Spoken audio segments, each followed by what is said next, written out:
ஒரு மனிதன் தான் கிட்ட இருந்த எல்லாத்தையுமே இழந்துட்டான். அவன் போட்ட அனைத்து பிளானுமே ஃபெயிலியர் ஆயிடுச்சு.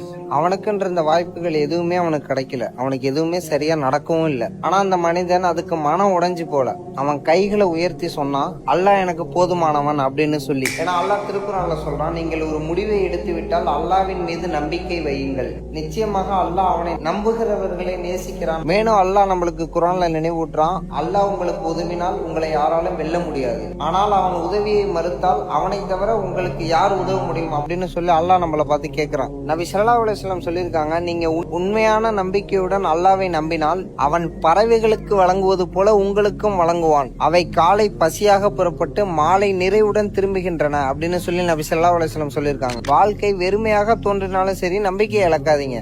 ஆகையினால் அல்லாஹ்வின் மீது நம்பிக்கை வையுங்கள். பறவைகளுக்கு வழங்குகிற அல்லாஹ் ஒருபோதும் நம்மளை கைவிட மாட்டான். இன்ஷா அல்லாஹ் நாளைக்கு பார்ப்போம். அஸ்ஸலாமு அலைக்கும்.